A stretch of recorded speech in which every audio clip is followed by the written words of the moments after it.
Buenos días, soy Leonardo Guidi, analista financiero de Conectar Bursátil. Hoy es viernes 31 de enero del 2025 y este es el resumen semanal del mercado que comenzamos viendo de qué manera la disrupción, podríamos decir, de DeepSeek, este nuevo modelo de lenguaje de inteligencia artificial, ha provocado turbulencias, volatilidad en el mercado, sobre todo en una empresa tecnológica, en una de las 7 magníficas, y vemos, bueno, de qué manera el mercado ha reaccionado de manera bastante mixta, excepto por el caso de Nvidia, obviamente, que era la principal, podríamos decir, afectada negativamente, pero bueno, por lo pronto, a ver, fue una reacción bastante mixta, pero obviamente con bastante volatilidad, porque venimos en un escenario, en un régimen, como le dirían los académicos,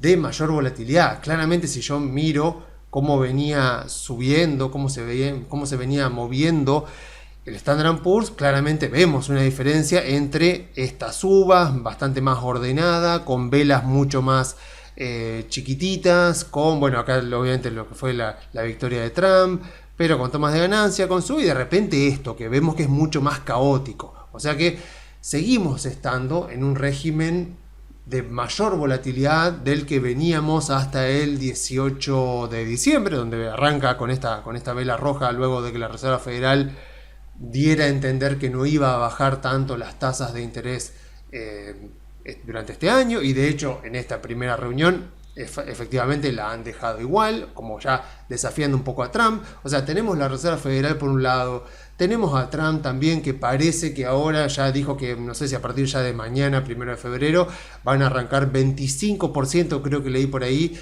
de aranceles a México y a Canadá. Bueno, veremos, volvemos a decir nuevamente lo mismo, los aranceles para Trump son un arma de negociación. O sea, está recontra mil estudiado. Cualquier libro de macroeconomía que ustedes agarren les va a decir que los principales perjudicados por un arancel son los propios habitantes del país que pone el arancel, porque son los únicos perjudicados, porque son los que tienen que pagar más caro los productos importados que son afectados por ese arancel. O sea, no hay un solo libro, o sea, no hay ninguna postura que diga que los aranceles son buenos. Obviamente que Trump no puede ir a negociar con, no sé, con Colombia, que esta semana también hubo problemas con Colombia, pero no puede ir a negociar ni con China, ni con la Unión Europea, ni con México, ni con Canadá, diciendo, bueno, miren, yo no creo que los aranceles sean buenos, pero bueno, no me queda otra, así que los voy a usar. No, el tipo tiene que mostrarse convencido, porque lo usa como un arma de negociación. Así que también siempre entendamos eso. Cada vez que Trump vaya a poner aranceles, y vamos a tener muchos episodios de estos, seguramente el mercado puede empezar a reaccionar mal. O sea, en ese sentido el mercado nos puede dar bastantes oportunidades de compra en pequeñas correcciones, en correcciones de 5, de 10% que podamos tener ligadas a este tipo de noticias, porque después, una vez que se pone el arancel, obviamente que se reacciona, se trata de negociar y capaz que se llega a un escenario no tan malo o incluso bueno para ambas partes. Pero bueno, volviendo a lo de esta semana, que es más importante, seguimos en un régimen de alta volatilidad y bueno, ocurrió la irrupción de DeepSeek, este nuevo modelo de lenguaje, o sea, de Large Language Model, un LLM, como se le dice, un modelo de lenguaje de inteligencia artificial, en este caso chino, con varias características sumamente importantes y sumamente disruptivas para la industria. O sea, está totalmente puesto en duda que hayan gastado realmente $6 millones en entrenarlo. Aún así, el modelo es de código abierto, entonces, y encima es muy descriptivo en el proceso de cómo piensa. Entonces, este tipo de información hace avanzar a la industria muchísimo, porque esta idea de compartir el conocimiento les permite a Meta, o sea, tengamos en cuenta que Meta esta semana, no solo que salió el balance, que vamos a hablar del balance de Meta, de Tesla también, vamos a hablar un poco, porque encima estamos en el medio de la temporada de balance, o sea, si no faltara poco para que haya volatilidad en el mercado, estamos en el medio de la temporada de balance que termina, por lo menos la parte más importante termina la semana que viene con Google y con Amazon. Pero bueno, Meta en esta semana llegó a récord histórico. O sea, en esta misma semana donde por ahí la gente tal vez estaba asustada por las tecnológicas, bueno, Meta es una de las directas beneficiadas por lo que ha ocurrido, porque este modelo de lenguaje es de código abierto. Entonces, ya seguramente el amigo Zuckerberg ya tiene ahí varios modelos de DeepSeek ya corriendo, estudiándolos para ver de qué manera han logrado esa eficiencia, porque más allá de si le creemos o no le creemos a cuántos dólares necesitaron para entrenar el modelo, seguramente fue mucho más, o a cuántas placas se utilizaron. Lo que sí es cierto es que aquellas personas, aquellas empresas que se han descargado el modelo y lo han instalado en sus computadoras locales, lo han instalado en sus propios servidores, sí que confirman que es bastante más eficiente que ChatGPT, que consume mucho menos recursos, pero además al mismo tiempo lo que innovó esta empresa es en la forma de entrenar el modelo. Porque hasta ahora, lo que ocurrió básicamente es que esta semana cambió la narrativa de la industria. Después lo vamos a ver un poco también con el balance de Tesla, porque Damodaran siempre insiste en esto, ¿no? Siempre insiste en que como el valor de una empresa siempre está en el futuro, siempre toda evaluación no deja de ser una historia que vos te contás a vos mismo y que le contás a los demás, por supuesto, acerca de esa empresa. Entonces, nos posicionamos a mediados de 2022 y la historia de Nvidia era la historia de una empresa que hacía chips para minar criptomonedas, que hacía chips para automóviles eléctricos, o sea, era un gran proveedor de chips para autos, obviamente chips para videojuegos, o sea, para placas de video, pero gran parte era básicamente eso, era principalmente la parte de data centers, era nada. Llegamos a noviembre de 2022, finales de noviembre de 2022, sale ChatGPT y cambia toda la historia, cambia toda la narrativa. De repente Nvidia multiplica por 10, o sea, multiplica por 10, pero obviamente que el precio de la acción se mueve primero, porque empieza a descontar lo que vimos durante 2023 y 2024 en los balances, ese incremento impresionante del free cash flow, del rendimiento sobre el capital invertido, de las ganancias por acción. Vamos a ver un poco también el balance de Meta para ver lo que ocurrió con Meta, porque Nvidia, saben que no puedo mostrar el balance de Nvidia porque tiene como un año fiscal diferente, o sea, vamos a ver la evaluación de Nvidia, pero les calculo que debe ser para mayo más o menos, porque el año fiscal de Nvidia termina en abril, o sea, tiene un año fiscal medio raro, entonces el cierre del año creo que es en abril, o sea que imagínense que para mayo recién vamos a tener la evaluación de Nvidia, no así la de Google, la de Amazon, la de Meta, la de Tesla, que esas voy a arrancar, calculo que dentro de 2 semanas, porque a pesar de que salieron los balances esta semana, todavía no están actualizados los balances en las plataformas que yo utilizo para descargármelos y después usarlos en los Excels. Así que calculo que, bueno, que no sé, la semana que viene supongo que ya estarán actualizados. Cuando apenas los encuentre, la primera va a ser Meta, o bueno, si encuentro otra primero, si encuentro Tesla primero será Tesla. Pero bueno, seguro que febrero arranca la temporada de evaluaciones. Y me parece importante seguir recalcando esto, que la última evaluación que yo hice de Meta fue hace un año.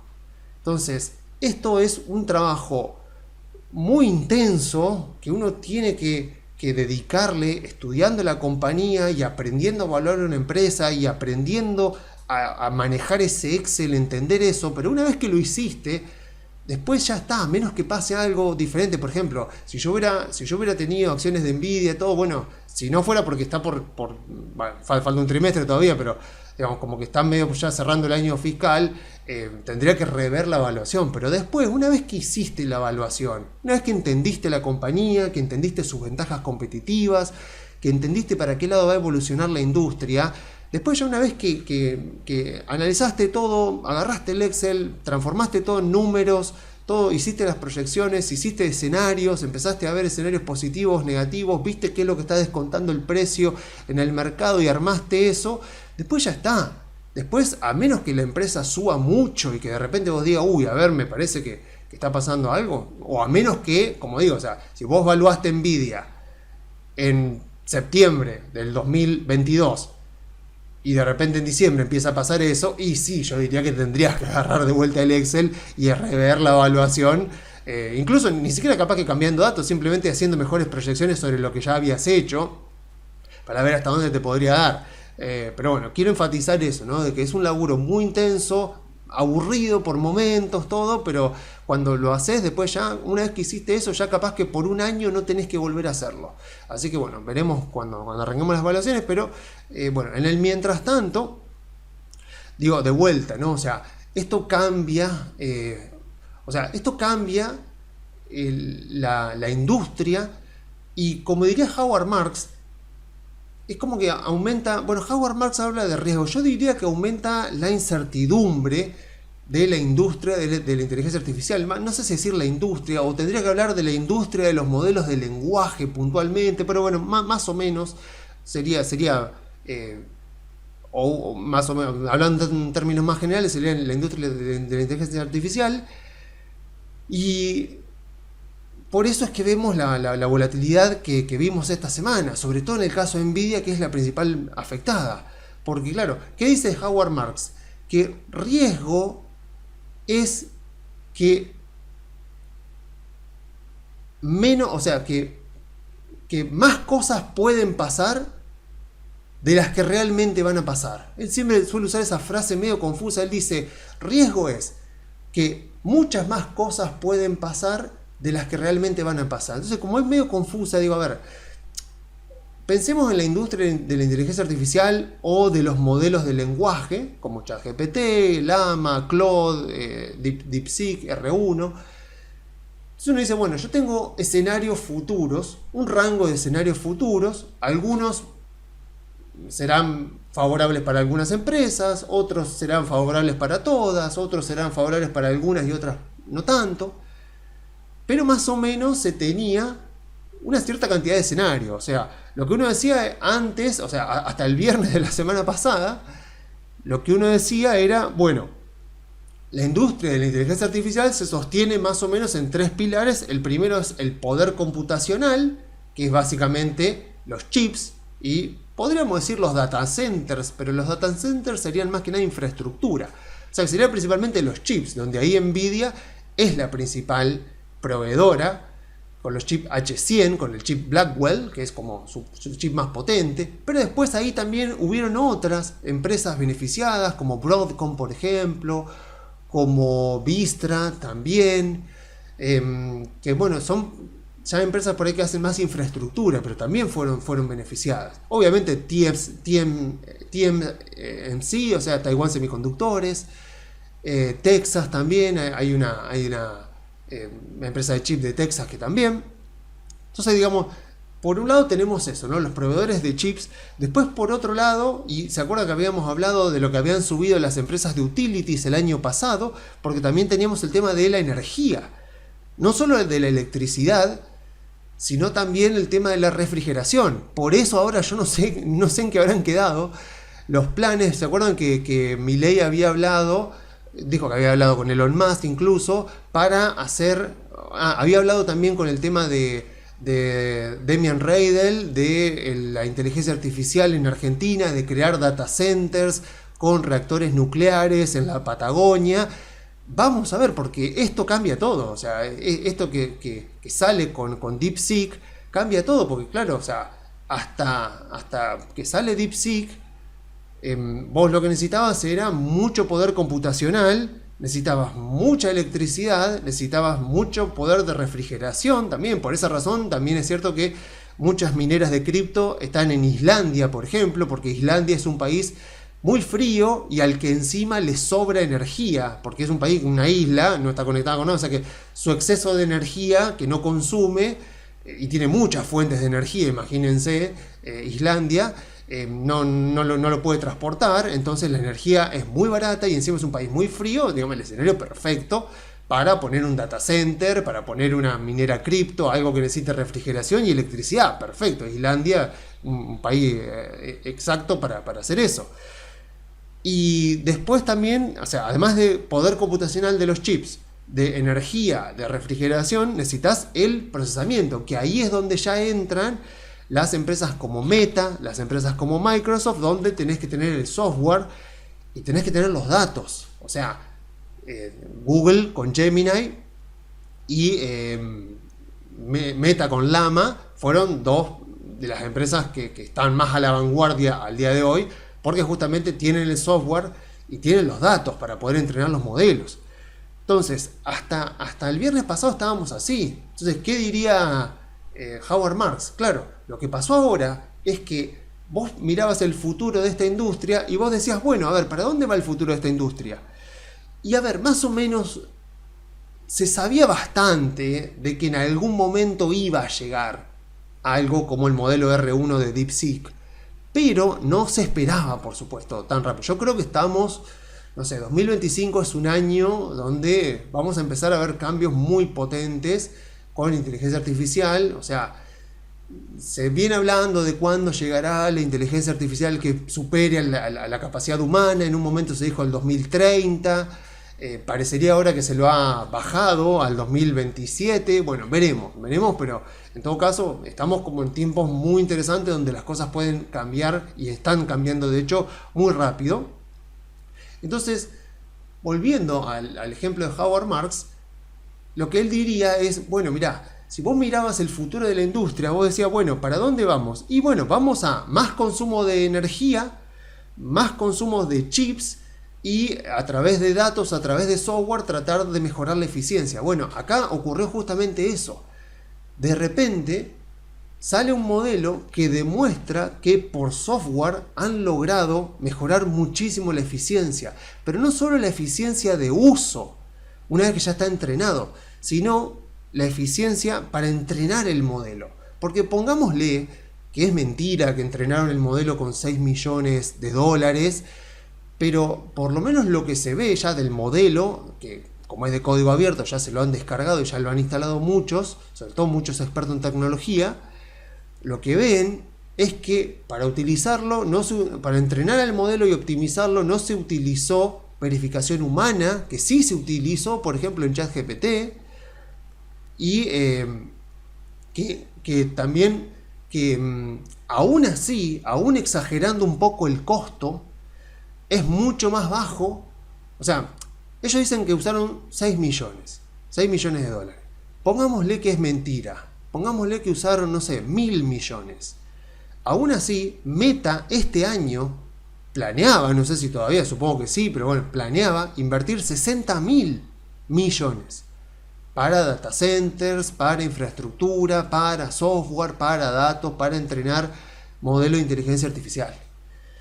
Entonces, de repente, la gama de escenarios se te amplía y empiezan a cambiar fuertemente escenarios actuales. Entonces, diríamos, bajo esta definición de riesgo, lo que ocurrió es que, de repente, un escenario que era que la inteligencia artificial se iba a abaratar mucho gracias a la optimización por software, se volvió real.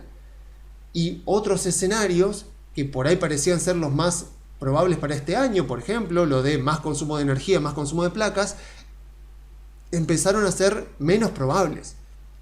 Entonces, de repente, la gama de escenarios posibles para la industria te cambia. Y al cambiarte eso, ¿qué va a generar? Y va a generar volatilidad.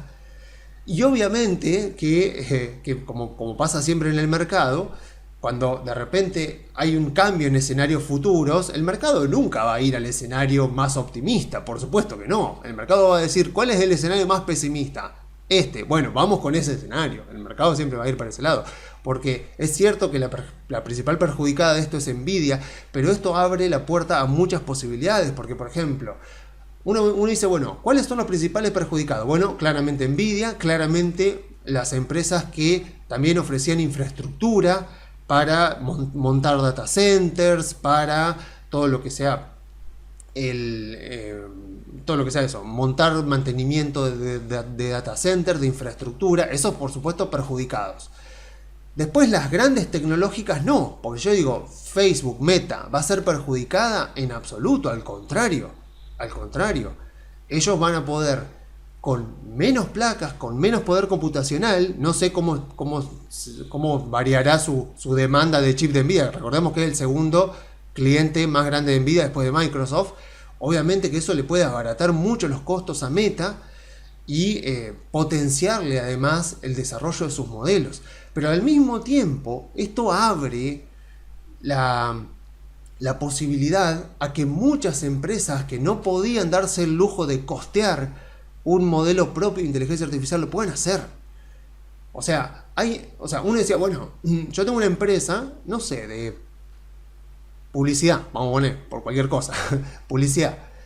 Quiero entrenar un modelo de inteligencia artificial específicamente sobre mi industria, algo chico, pero puntualmente sobre mi industria, con datos de mi industria, incluso con datos de Argentina podríamos ser. Bueno, yo a lo sumo lo que podía hacer era tratar de montar algo sobre ChatGPT, o sea, tratar de ver, pero terminaba usando algo muy generalista. ¿Por qué? Porque no me da el presupuesto para poder yo entrenar un propio modelo, para comprar, justamente para pagar la infraestructura, para poder entrenar un modelo propio. Y ahora con esto vamos a ver cómo transcurre todo este nuevo escenario, pero podrían perfectamente aparecer empresas dando servicios de uso de data centers para entrenamiento de modelos mucho más chicos, o sea, mucho más eficientes, con datos puntuales bien hechos a medida de empresas puntuales. Por eso seguramente vamos a empezar a ver tal vez startups muy pequeñas con modelos de inteligencia artificial puntuales, con características muy puntuales, que pueden llegar a ser, no sé, en algunos casos pueden llegar a volverse muy grandes y en otros casos pueden llegar a ser adquiridas por Meta, por Microsoft. Seguramente va a pasar eso, que hasta ahora eso estaba como muy prohibitivo, porque nuevamente necesitabas comprarte un montón de placas de Nvidia para poder entrenar el modelo y necesitabas un montón de datos, y de dónde vas a sacar los datos, y bueno, y ahora todo se vuelve más accesible. Esto es capitalismo puro, o sea, es la famosa destrucción creativa, y por eso es tan importante cuando analizamos una compañía ver sus ventajas competitivas y ver cuáles son las amenazas que tienen las ventajas competitivas de una compañía. Porque justamente, vamos a tomar el caso de Nvidia. Yo tengo una empresa que de repente empieza a ver cómo sus ventas se van a las nubes, cómo su margen de rentabilidad pasa a ser uno de los más altos de todo el mundo, rendimiento sobre capital invertido también, pero una creación de valor para sus accionistas gigante, brutal. Entonces, ¿qué va a provocar eso? Bueno, va a provocar dos cosas. Por un lado, la aparición de la competencia semejante, o sea, el 60% de la cuota del mercado de chip para inteligencia artificial lo tiene Nvidia, y los otros la tienen porque justamente Nvidia está colapsada y bueno, y hay empresas que capaz que no se pueden dar el lujo de costear los chips de Nvidia. Y claro, vos ves eso y decís, bueno, va a haber competidores que van a intentar sacarle cuota de mercado, 60% de cuota de mercado. Es obvio, por una cuestión de naturaleza humana, que van a aparecer empresas, y de hecho aparecieron pequeñas startups ahí a tratar de buscar arquitecturas de chip, tratar de buscar hacer más eficientes los chips. Y la propia Nvidia tenía que ser un poco competidora de sí misma, porque el chip Blackwell que salió el año pasado era mucho más eficiente que su versión anterior, y uno diría, pero no te conviene, porque si vos haces que tus chips sean más eficientes, la demanda de placas va a tender a disminuir. Bueno, obviamente que sí, Pero el tema con Nvidia es que si no lo hace ella, lo va a hacer la competencia. Entonces ya Nvidia lo venía haciendo, de que los chips tenían que ser cada vez más eficientes y hacer más con menos consumo, con menos recursos. Pero al mismo tiempo, cuando vos tenés una ventaja competitiva tan potente con respecto a tus clientes, por ejemplo Meta, por ejemplo Microsoft, por ejemplo cualquier empresa que quisiera entrenar un modelo de lenguaje, lo que pasa también es que tus propios clientes van a tratar de buscarle alternativas, van a tratar de buscar sustitutos.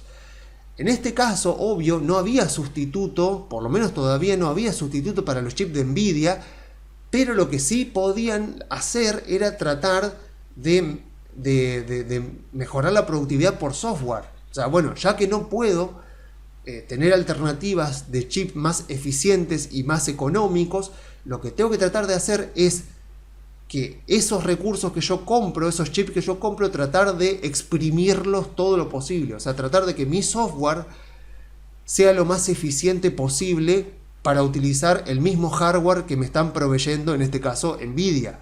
Y eso es lo que hizo DeepSeek.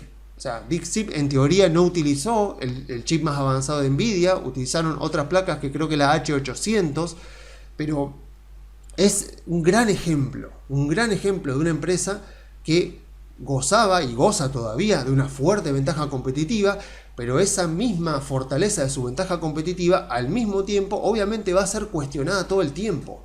Y es la propia empresa la que tiene que ir viendo de qué manera mantener esa ventaja competitiva. Bueno, ahora, obviamente la ventaja de Nvidia sigue, porque sigue siendo la principal proveedora de chips, pero ahora viene el tema de que ya le están encontrando la vuelta de la optimización por software, de mejorar la productividad, de mejorar la eficiencia del uso de recursos, de los modelos de lenguaje, pero ya no por mejor hardware, sino por un mejor software.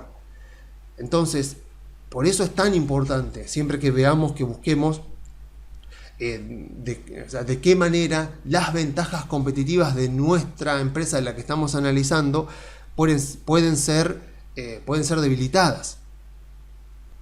Así que bueno, para cerrar este tema, lo único que puedo volver como a enfatizar es de que lo que estamos viendo es lo normal que ocurre en una economía capitalista cuando tenés una empresa con una fuerte ventaja competitiva y que está obteniendo una gran cuota de mercado y un margen enorme de rentabilidad. Las disrupciones ocurren y es parte del proceso, es parte obviamente de lo que nosotros sabemos que pasa siempre que invertimos.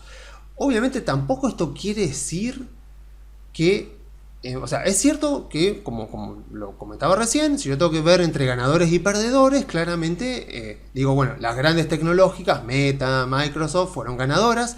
Pequeñas empresas que no podían entrenar un modelo de inteligencia artificial porque el costo era prohibitivo. Ahora vamos a ver cómo se desarrolla esto, pero pequeñas empresas que querían por ahí desarrollar algún modelo con alguna idea puntual, vamos a ver, pero yo creo que van a poder hacerlo incluso en el transcurso de este año, con lo cual otras ganadoras también, las pequeñas empresas que no podían antes acceder a entrenar un modelo de lenguaje, y podríamos decir sí, perjudicadas por supuesto Nvidia, por supuesto empresas que también proveen infraestructura, pero ojo con eso también, porque si empresas que antes ni siquiera se molestaban en decir vamos a comprar placas de Nvidia para entrenar modelos de inteligencia artificial, y no se molestaban porque decían nunca vamos a poder llegar a comprar la cantidad de placas que necesitamos para entrenar un modelo, si eso baja, capaz que esas empresas que no eran clientes potenciales pasen a ser clientes potenciales. No digo que va a ser ni en 3 meses ni en 6 meses, pero bueno,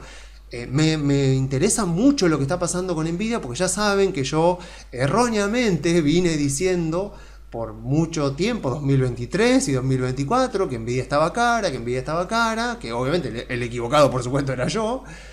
Vamos a ver ahora, porque si el mercado la castiga mucho, vamos a ver cuando salga el balance. Supongo que el balance, a ver si...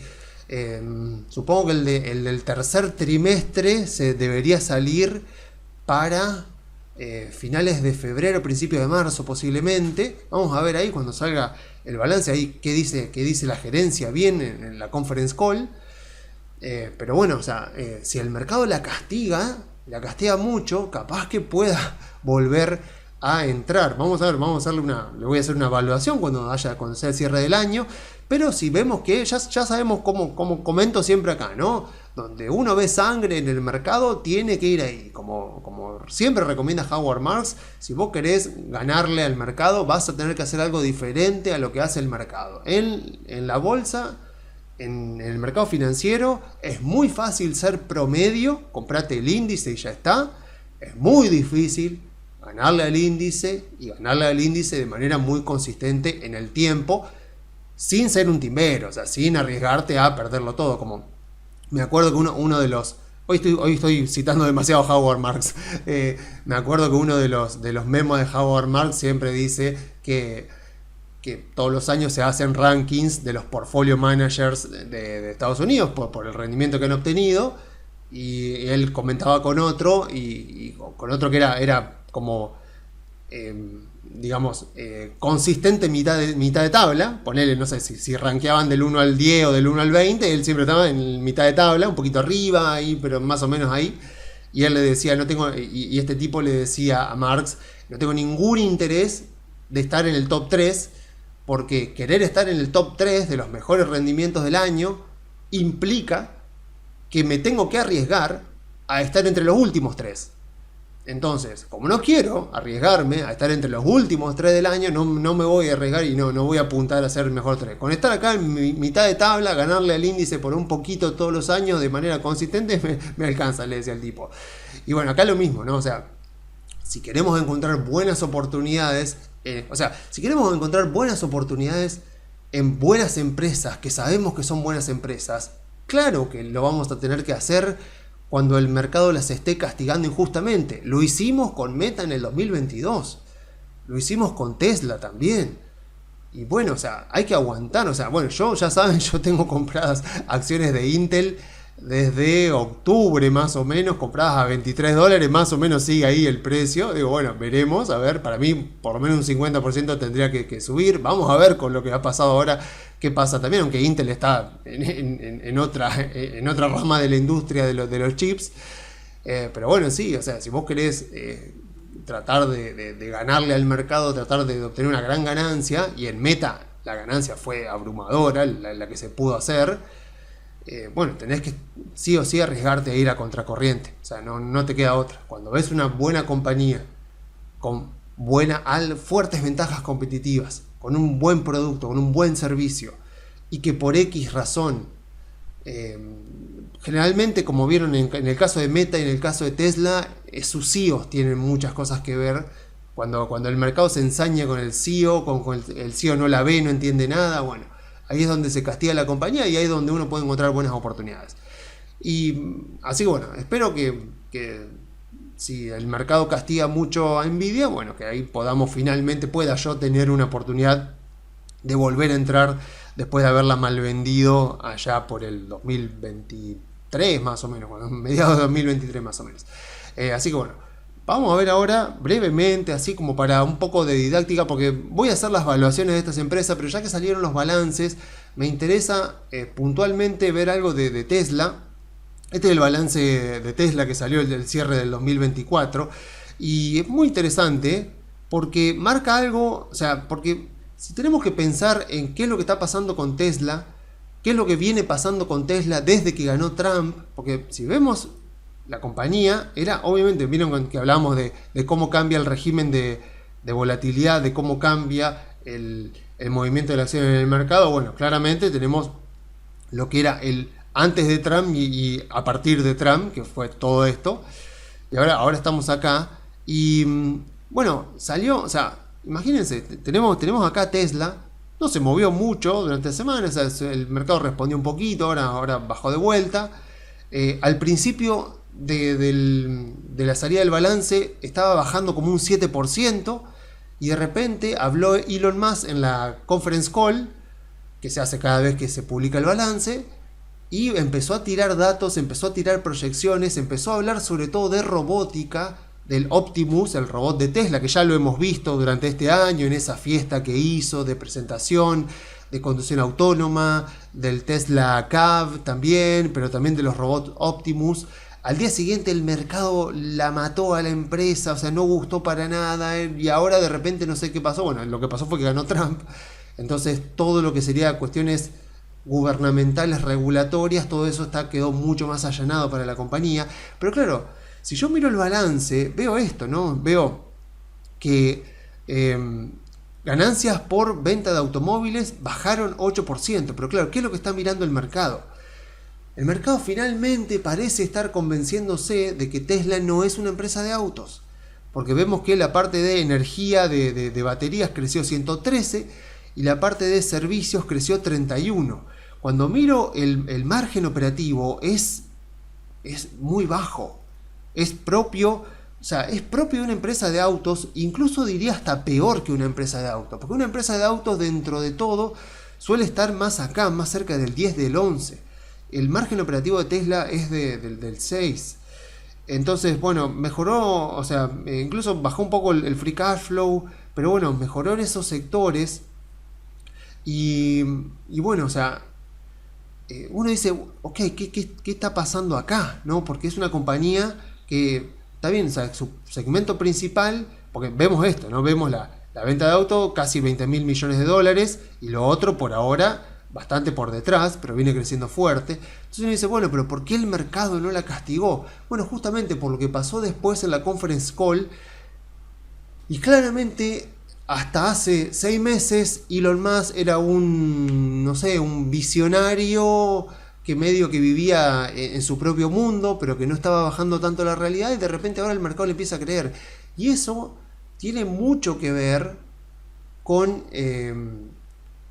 lo que habla Damodaran. Ustedes saben que el año pasado salió este libro de Damodaran. Yo hasta ahora no lo he compartido mucho porque no lo he encontrado bien maquetado. Todas las versiones que encuentro son versiones convertidas desde otros formatos. Pero creo que, ojalá que Damodaran siga sacando libros y que saque muchos más. Pero, digamos, si no saca más libros a partir de este, creo que con este cierra muy bien, con Investment Valuations y este libro, como que cierra muy bien la idea de lo que él quiere proponer y de cómo uno, porque este libro, vos antes, si vos querías, por ejemplo, valuar una startup, vos decís, tengo en vista una empresa que es chiquita, que es, no sé, una tecnológica que está entrenando un modelo de inteligencia artificial y que, bueno, que tiene algunos ingresos. Si vos tenías una empresa muy chica y querías evaluar esa empresa, es como que ya venían libros puntuales. Ahora, si querías evaluar Coca-Cola, que es una empresa madura, tenías que ponerle el libro de Damodaran. Entonces, con este libro, lo que muestra Damodaran es que vos podés usar el mismo modelo. Lo que pasa es que el contexto de incertidumbre en un caso y el otro es muy diferente, y a lo que le tenés que prestar atención cuando haces la evaluación en casos de una startup y de una empresa madura son muy diferentes. Entonces él acá logra sintetizar muy bien, es un libro sumamente recomendable. Y para el que estudia evaluación de empresa es obligatorio, porque aparte engloba muy bien todo. De hecho, el primer capítulo se llama En busca de una teoría unificadora. Él trata de lograr esa unificación, de tratar de mostrar, y que creo que lo logra muy bien, demostrar que con una sola herramienta, con el descuento de flujo de fondos, vos podés, si haces bien las cosas y te adaptás a las características de la empresa, podés evaluar cualquier tipo de empresa. Yo voy a ver si puedo este año también evaluar empresas argentinas, pero con las limitaciones del caso, porque con todo el tema dólar se me complica bastante. Pero bueno, concretamente lo que quería mostrar acá era esto. Es cuando él habla en esta parte de lo que es la gerencia, el ciclo de vida, pero relacionado a la gerencia. Entonces él dice esto, dice, ¿qué es lo que hacen los gerentes? Y pone varios ítems, varias características puntuales de los gerentes. Y me quiero enfocar en storytelling, el contador de historias. Entonces dice, como lo hemos notado en el capítulo 9, cada negocio, cada empresa, o podríamos decir cada línea de negocio de una empresa, está construida alrededor de una historia. Vos tenés que contarle una historia. Calculo lo que estén viendo este video, que sean emprendedores, que tengan su propia empresa o que trabajen por cuenta propia. Vos básicamente tenés que contar una historia del futuro, una historia de hacia dónde va a ir la compañía, de qué es lo que vas a hacer, de qué valor vos vas a proveer, de qué valor agregado puedes llegar a proveer. Entonces dice, y esta historia es la que conduce la evaluación de la compañía y muchas veces el precio de la acción en el mercado. Yo creo que ahora lo que estamos viendo principalmente en Tesla es esto, es el precio del mercado moviéndose por una historia. Vamos a ver cuando haga la evaluación, a ver qué es lo que está descontando el mercado puntualmente en el precio, pero puntualmente, si tenemos en cuenta el pasado reciente, y yo lo extrapolo hacia el futuro, claramente el mercado no está descontando eso. Está descontando para Tesla una historia muy diferente de la que viene trayendo por lo menos hasta el 2024. Entonces dice, mientras que la historia está fundamentada en los productos de la compañía y en los mercados que busca, es el trabajo de los gerentes principales de la compañía, el elaborar y contarle la historia a sus inversores, a sus empleados y a sus consumidores. Claramente, la significancia de este componente en el trabajo del CEO, dice Will Shift, va a cambiar la significancia de este componente en el trabajo del CEO, va a cambiar dependiendo obviamente de dónde esté la empresa en su ciclo de vida. Obviamente el CEO de Coca-Cola no tiene una historia para contar. La historia para contar es, bueno, vamos a seguir más o menos haciendo lo que estamos haciendo.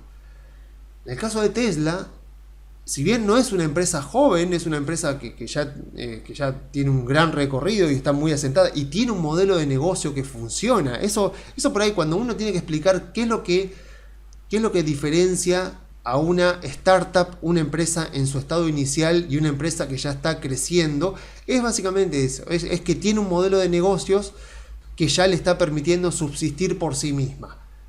Puede dejar de quemar el capital de los accionistas o quemar el capital de los proveedores de deuda y ya puede empezar a subsistir de sus propias ganancias. Eso creo que es la clave de la diferencia entre una startup y una empresa que ya está creciendo. Porque si nos fijamos también en el capítulo 5 donde arranca, a ver dónde está, porque hay un gráfico que Damodaran lo repite en todo el libro, que es el típico gráfico de ingresos y ganancias, que es este.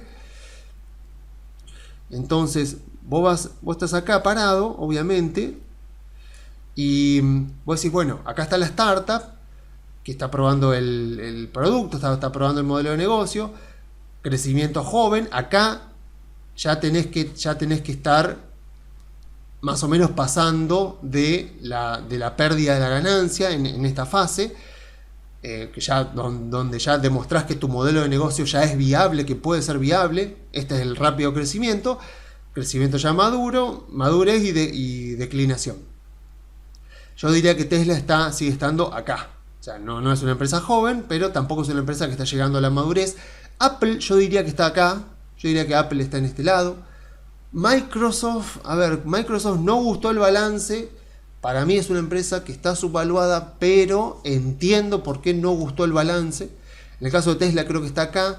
Y creo esto, ¿no? Creo que justamente el mercado, o sea, si bien es cierto que la historia del auto eléctrico, la historia que cuenta Elon Musk, es una historia que ya es conocida, que obviamente ya tiene competidores importantes como BYD, la empresa china, que es la que más vende autos eléctricos en todo el mundo, pero Tesla tiene un valor agregado, tiene la conducción automática, digamos, es mejor, pero claro, el Tesla más barato vale $33.000 y un BYD vale menos de la mitad, vale $15.000. Entonces, tenés que tener ganas de tener valor agregado para comprar el Tesla. Pero bueno, tanto Europa como Estados Unidos le han puesto aranceles a los autos chinos. Incluso Europa le puso aranceles a todos los autos que vengan de China, con lo cual Tesla tiene una fábrica, una Gigafactory en Alemania.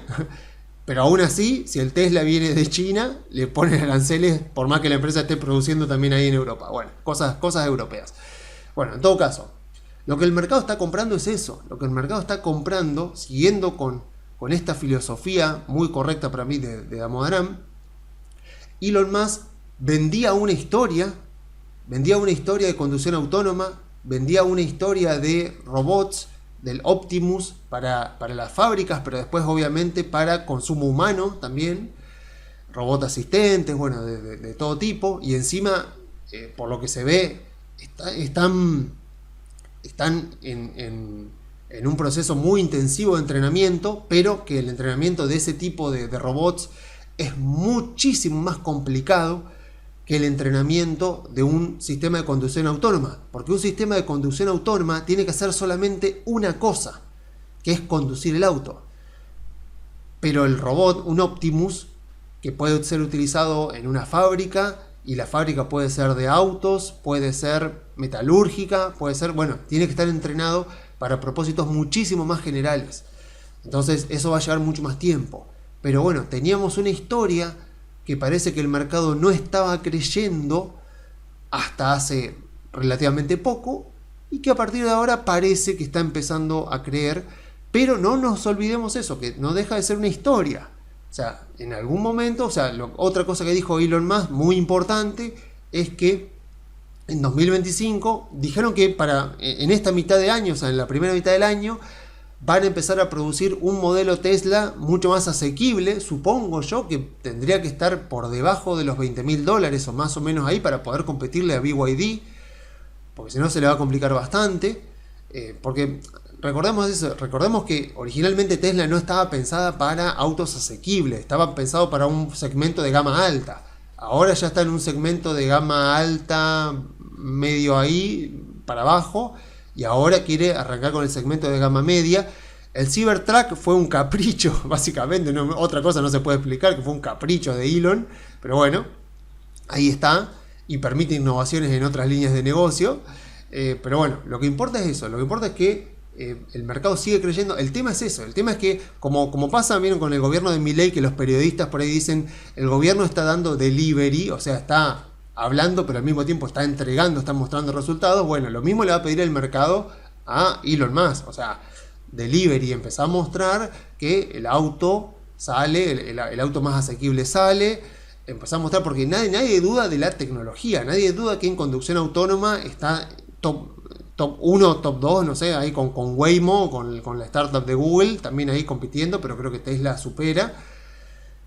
Y el tema de robótica, bueno, todavía está, o sea, le han hecho estimaciones y todo, o sea, se ve que claramente chequean que no es solamente una historia, que se está entrenando y que realmente es un desarrollo que va a... O sea, imagínense, yo sé que por supuesto van a haber muchas discusiones, la cantidad de gente que va a quedarse sin trabajo, obviamente va a ser todo un tema que se va a debatir mucho, pero imagínense lo que va a mejorar la productividad de muchas empresas con la implementación de robots así para la producción. Obviamente después todo el tema de moralidad, de qué pasa con la gente, eso veremos. El capitalismo siempre se las ha arreglado con esas cosas, pero bueno, o sea, son discusiones que veremos llegada en algún momento. Por ahora es todo teoría. Así que bueno, como ya se me está haciendo largo como siempre, vamos a ver un poco. Bueno, acá tengo el de Meta. Bueno, Meta llegó a récord histórico, ahí parcialmente tocó los $700. Qué maravilla, una empresa que en el 2022 te decían que estaba cara, que TikTok la iba a destruir. Pasó esto, o sea, sí, la iba a destruir TikTok, mirá qué bien. Acá estamos, $700. Por eso fue muy resonante. Por eso el caso de Meta me parece muy resonante, por la gran oportunidad que dio el mercado en ese momento, y cómo uno puede mostrar siempre que a pesar de lo grande que puede ser una empresa, aún así el mercado es ineficiente y el mercado se ensaña con una compañía y el mercado te permite comprar una muy buena compañía a muy buenos precios. En el caso de Meta, vamos a ver, salió, vamos a ir, ustedes ya saben que cuando agarran el 10K, que sería el reporte anual de la compañía, o el trimestral también, siempre tienen que ir al ítem 7, que es el Management Discussion and Analysis of Financial Conditions and Result of Operations, que es básicamente la gerencia comentando cómo le fue este año o este trimestre. Y algo muy importante que quiero resaltar de esto es acá esto. Ustedes ya saben que Meta divide su segmento de negocio en dos: familia de aplicaciones. Vamos a sacar esto para que poder hacer un poco más de zoom. Familia de aplicaciones, que sería lo que todos conocemos: Facebook, Instagram, WhatsApp Messenger, y Reality Labs, que es la parte de realidad virtual. Y vemos esto, vemos que en total el margen operativo, o sea, los ingresos de la compañía crecieron 22%. Estamos hablando de una empresa de 1.4 billones de dólares, que aún así creció al 22%. Y esto es otra cosa, los costos crecieron 8%. O sea, es una empresa que no solo está creciendo, sino que se está volviendo más productiva, el mejor escenario posible. Obviamente, la evaluación de la empresa está en el futuro. Esto es pasado. Pero aún así te marca de dónde venimos y sobre todo te marca esto. Te marca por qué Meta fue una empresa que en 2024, si yo me fijo, cuánto subió la acción de Meta, vamos a ver más o menos ahí. Más o menos ahí, hasta el 2000, más o menos acá, el 31 de diciembre, esta empresa subió 66%. 66% subió Meta en el 2024. ¿Por qué subió 66% en el 2024? Bueno, el precio subía, por supuesto, anticipándose a lo que ahora vemos plasmado en el balance, y el hecho de que haya seguido subiendo claramente nos muestra que lo que el mercado venía descontando fue exactamente, o fue incluso un poco mejor de lo que el mercado estaba descontando. Porque vemos esto, crecimiento del 22%, margen de rentabilidad que pasa del 35 al 42%, pero fíjense este detalle importante, la familia de aplicaciones, que son las redes sociales, tiene un margen de rentabilidad del 54%, 54% en margen operativo. O sea, esto se traslada a una creación de valor para el accionista muy, muy grande. Entonces, esto es lo que busco, obviamente, esto es lo que busco en una compañía. Después veremos, por supuesto, otra cosa muy buena que tiene Meta es que te desglosa bastante bien, o sea, te pone estos gráficos donde vos vas viendo, uno dice, che, ¿por qué subió 66% la acción de Meta en el 2024? Bueno, acá ves cómo fue evolucionando el ingreso a nivel mundial, ves lo que aumenta en 2024, fíjate cómo se acelera un poco, ves esto también, cómo mejora en Estados Unidos y en Canadá, cómo mejora en Asia Pacífico, obviamente en Latinoamérica nosotros siempre nos ponen como resto del mundo básicamente, pero bueno, o sea, vemos eso, vemos que la empresa sigue creciendo, vemos esto también, obviamente los usuarios diarios, obviamente que la actividad de los usuarios mucho no va a cambiar. O sea, nadie espera que esto vaya a cambiar mucho porque ¿a dónde más puede crecer la compañía? La clave está en el revenue, en esto, en el revenue, en la familia de aplicaciones, lo que sería esto, el revenue de la familia de aplicaciones. Fíjense esto, cómo fue creciendo y cómo creció tanto en el último trimestre. O sea, la empresa se está volviendo más productiva y está logrando, entiendo yo que gracias a la inteligencia artificial, en gran parte, está logrando poder volverse más productiva, o sea, sacarle cada vez un mayor rédito económico a cada uno de los usuarios, que utiliza la aplicación. Porque vemos acá cómo ha ido mejorando el costo y vemos cómo se ha mantenido, pero que vemos acá cómo ha ido cambiando y cómo ha ido mejorando, o sea, cómo fue mejorando el costo por publicidad, cómo la empresa ha podido ir sacando cada vez más ganancia de la publicidad, y bueno, estas cosas, ¿no? Veremos, calculo que en 2 semanas capaz que pueda tener la evaluación.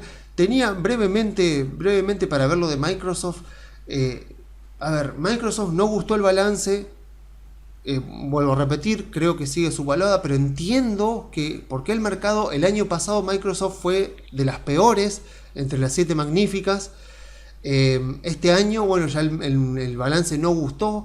Vemos que la empresa creció, o sea, está creciendo un 12%, creció por lo menos en el anual de trimestre contra trimestre. El margen operativo es muy alto también, 45%, pero lo que se está viendo es estancamiento. O sea, se está empezando a ver, obviamente, que vemos que esta es la parte más importante, la Intelligent Cloud, que vemos que tiene un margen de rentabilidad también muy alto, que creció un 20%, y no gustó porque vino un poquito más bajo de lo esperado, pero vino muy poquito. O sea, yo creo que el castigo que se le dio, porque vino 1%, se esperaba un 21 y vino un 20, pero bueno, el mercado vieron, se agarra de eso y castiga fuertemente. Así que, bueno, me parece que también que tanto Microsoft como Google, veremos Google la semana que viene, a ver qué trae, pero digo, me parece que el mercado la está castigando. En parte tiene razón, ojalá que Satya Nadella se ponga a ver también esto, porque es raro lo que están haciendo, porque supuestamente ellos son accionistas de OpenAI, pero medio por lo que estuve viendo que se quisieron cortar solos ahí, como que no enfatizaron más la relación con OpenAI, un poco más de profundizarla.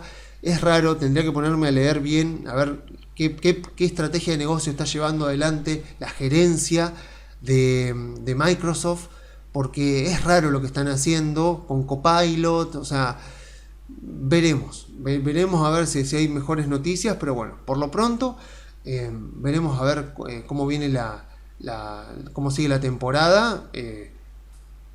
También la semana que viene Trump posiblemente ponga aranceles, así que vamos a seguir teniendo un contexto movidito. Pero aún así yo sigo con mi... No sé cuántas veces más lo voy a repetir, supongo que no muchas más, pero bueno, yo sigo con mi expectativa de que este año el Standard & Poor's, tomando el Standard & Poor's como parámetro, entre un 15 y un 20 podría subir perfectamente. Vamos a tener volatilidad como tenemos ahora. Las tecnológicas a partir de esto, por lo menos Meta, o sea, principalmente Meta, es una principal beneficiada por todo esto que pasó, o sea que Meta me sigue gustando. Vamos a ver cuando le pongamos números a esto, a ver qué tan subvaluada o sobrevalorada, vamos a ver. Igual yo me imagino que un poco exigente va a estar la evaluación de Meta, seguramente la de Tesla por supuesto también, pero bueno, lo veremos puntualmente cuando llegue el caso. Por lo pronto, bueno, no tengo mucho más para decir. Bueno, veremos qué ocurre, pero bueno, o sea, las mismas sugerencias que pude haber hecho la semana pasada siguen valiendo para esta, porque ya sabemos, por más cosas importantes que pueden pasar, por más que se reúne la Fed, por más que hay temporada de balance, por más que ocurren estas cosas disruptivas, tampoco es que el mercado cambie tanto, así que sigo con mis mismas expectativas para este año, con la expectativa ahora a ver si puedo llegar a encontrar la Nvidia un poco barata en algún momento. Y bueno, pasamos ahora así brevemente a Argentina, porque tampoco hay mucho más para comentar de Argentina. Bueno, vemos ¿no? que el Merval arranca el 2025 ahí bien arriba y de repente se va desinflando y estamos así, digamos, languidece, como que está ahí ni fu ni fa, o sea, volatilidad para un lado, volatilidad para el otro, lo que sube una semana lo baja la otra. Claramente el mercado está esperando señales. Puede ser que también esté esperando que se calme un poco la cosa en Estados Unidos.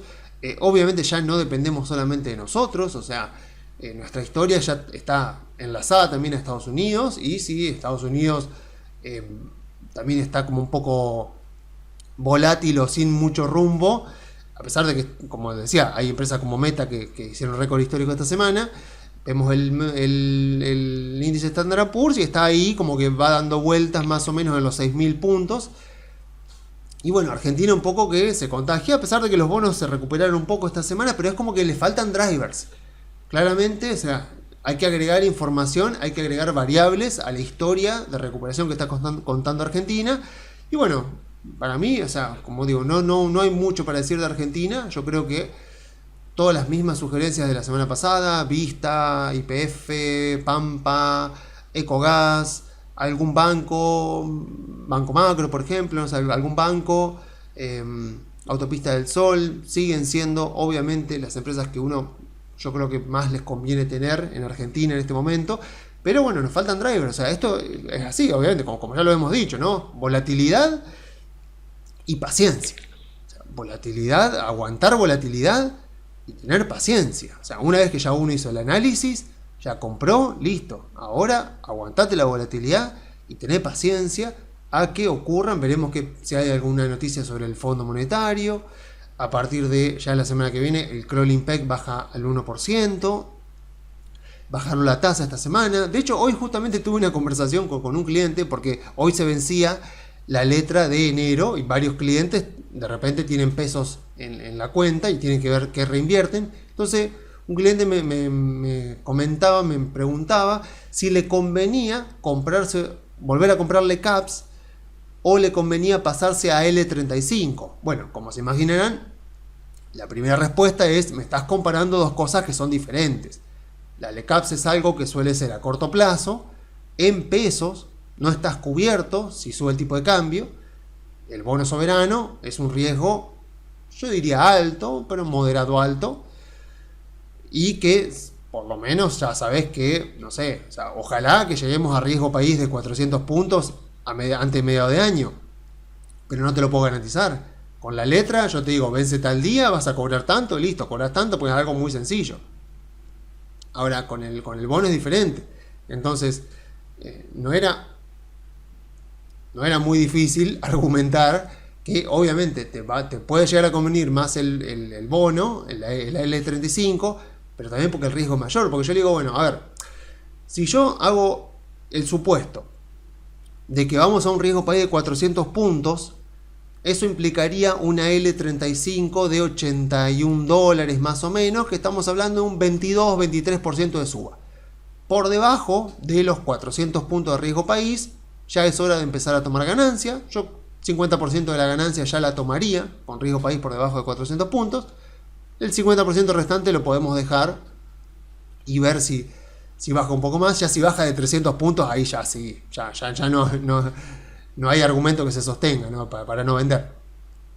Entonces le digo, bueno, supongamos que vamos a llegar a 400 puntos de riesgo país este año, que es muy probable, o sea, es plausible, o sea, es algo que es realizable. Entonces digo, si te pasa eso, el bono de la L35 va a subir un 23%. Entonces la pregunta obviamente es, ¿cómo conseguís un 23% en pesos en una letra? Digo, bueno, mirá, vos te fijás, la letra de noviembre, dentro de 10 meses, la letra de noviembre te rinde 2,1 tasa efectiva mensual. Eso es 1 más 0,021 elevado a la 10, y eso le restás el 1 después, obviamente, y eso te da 23%. Entonces, ¿qué quiere decir? Que vos podés comprarte una letra y ganarte un 23% en pesos si la mantenés, te compras la letra que vence en noviembre, mediados de noviembre, por ejemplo, o finales de noviembre. No hay a finales, pero posiblemente la haya. Bueno, en este momento sería mediados de noviembre y te ganás un 23%. Pero claro, eso tiene un montón de supuestos. Por ejemplo, que el dólar se va a mantener quieto todo el año, que es un gran supuesto. Entonces, y otra cosa, podríamos llegar a riesgo país, efectivamente, después de las elecciones, con lo cual sería, por ejemplo, en noviembre, llegaríamos a un riesgo país de 400 puntos, se levantaría el cepo, y supongamos que si pasa eso, una persona que compra una L35 hoy, se estaría llevando un 23% de aquí a noviembre. Claro, con una letra, te lo podés llevar comprándote la letra de noviembre, pero, obviamente, el dólar no se va a mantener quieto, menos en un año electoral. Algo se va a mover. No creo que se vaya a mover una enormidad, pero algo se va a mover. Y si el dólar sube, el rendimiento en dólares, porque vos tenés que comparar rendimiento en dólar contra dólar, pero vos estás invirtiendo en una LCAP en pesos. Entonces, si vos haces el supuesto ese, bueno, ya el rendimiento en términos de dólar, si el dólar te sube un poco, con que te suba un 5%, por ejemplo, ya el rendimiento de la LCAP te baja. Entonces, me pareció, o sea, a medida que iba haciendo el cálculo, lo veía cada vez más inútil, porque era obvio que una cuestión de riesgo, si vos crees, o mejor dicho, si vos estás dispuesto a tolerar el riesgo, te conviene más comprarte una L35 que una LCAP, pero porque una persona que compra una LCAP no busca el riesgo que podría tener una L35. Pero bueno, en todo caso, estaba mirando, estaba justo hablando con este cliente y le digo, bueno, imagínense qué es lo que terminó haciendo el cliente, ya se imaginan. Pero bueno, la cuestión es que los bonos siguen dando esa posibilidad, siguen dando ese 23%. Obviamente, con una volatilidad que la hemos visto durante este mes. Porque me acuerdo que le había comentado eso mismo. Yo le decía, si vos te compras una LCAP, no va a tener sobresaltos. Va a ir subiendo un poquito a un poquito. Capaz que no sube un poquito todos los días, pero toda la semana seguro que sube. Con el bono vos no sabés eso, pero bueno, te aguantás el riesgo. Vos sabés, te aguantás la volatilidad y listo. Vos sabés que es así. Vos sabés que si vos mirás hacia adelante, el gobierno, la situación de Argentina, todo, pues sí, bueno, es mucho más probable que salga, no sé si decir mucho, me parece muy optimista, pero sí, es más probable salir positivo que negativo, comprando una L35 en este momento.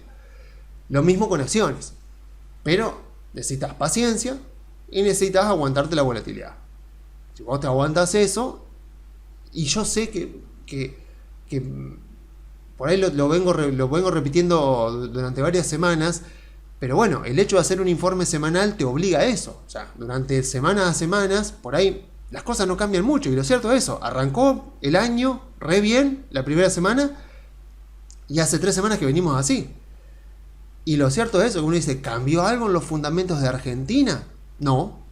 ¿Qué pasó? Y Estados Unidos, subieron la tasa de los bonos del tesoro, eso hizo caer los bonos argentinos, cayeron las acciones, faltan drivers, o sea, el mercado está empezando está demandando, es como que vamos siempre por oleadas, tenemos una oleada de suba, después tenemos un amesetamiento y una toma de ganancias que puede ser prolongada y puede durar varios meses, después viene otro momento vertiginoso de suba y así.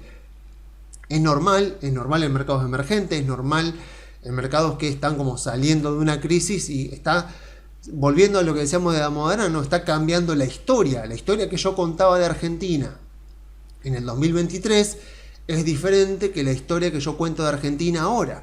Por lo tanto, bueno, los ingresos son diferentes, los márgenes de rentabilidad de las empresas son diferentes, el costo de capital, o sea, el riesgo país de las empresas argentinas es diferente, pero el mercado obviamente, así como a Elon Musk en algún momento le van a empezar a pedir, bueno, que empiece a demostrar esto que está descontado en los precios, en Argentina es lo mismo, dicen, bueno, a ver, demuestren que van a levantar el cepo, demuestren a ver si van a negociar con el Fondo Monetario, demuestren que pueden ganar las elecciones, por ejemplo. Entonces, bueno, vamos a tener un año que va a ir moviéndose en estas oleadas, así, a medida que surja alguna noticia, y en el mientras tanto es eso, es paciencia y aguantar volatilidad. El rendimiento esperado sigue siendo muy positivo, por supuesto por encima de la L35, por una cuestión obvia. Si la L35 es más riesgoso que una LCAP y por eso rinde más, las acciones son más riesgosas que la L35, por lo tanto el rendimiento que van a tener va a ser mayor. Pero bueno, es cuestión de tener paciencia y de aguantar. Por lo menos, si cambia en algún momento algún fundamento importante, sí. Porque claro, o sea, la clave es el superávit fiscal. Mientras se mantenga el superávit fiscal, difícilmente la balanza comercial de Argentina, ¿se acuerdan que lo habíamos visto hace un par de informes atrás?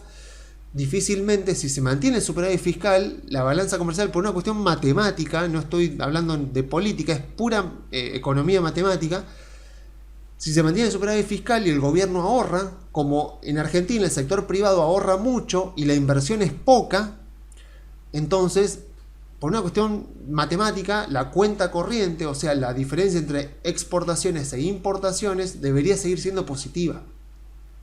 Y si eso pasa, no tenemos riesgo de otra crisis cambiaria y de que el gobierno tenga que salir a devaluar.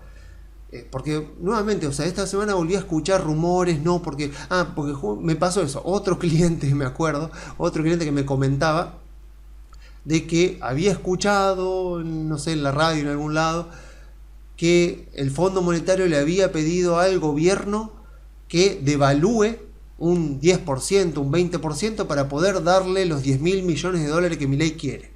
Entonces mi respuesta al cliente fue, si Milei, o sea, no hay chance de que Milei haga eso.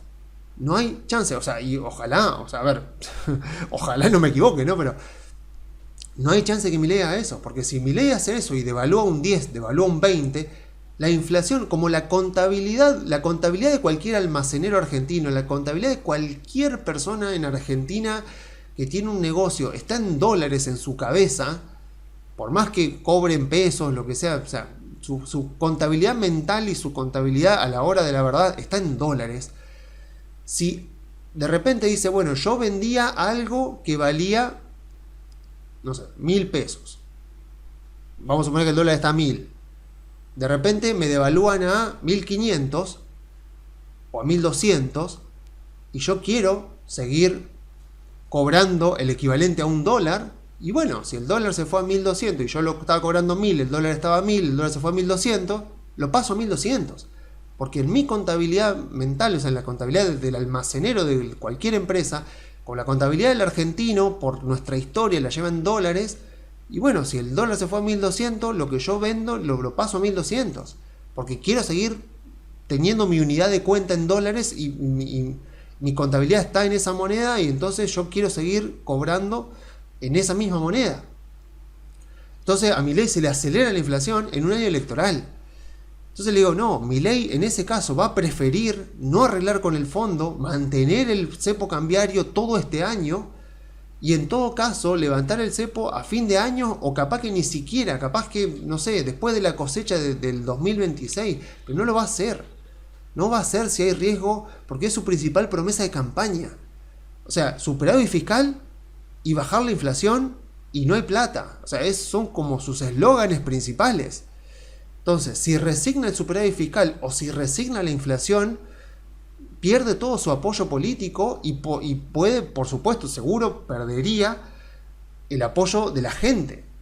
Y por lo tanto sería castigado en las elecciones.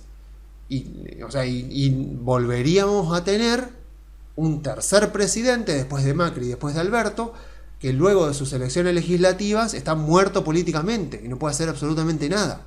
Tiene el Congreso completamente cerrado. Entonces, no va a pasar. Entonces, no es ese mi escenario.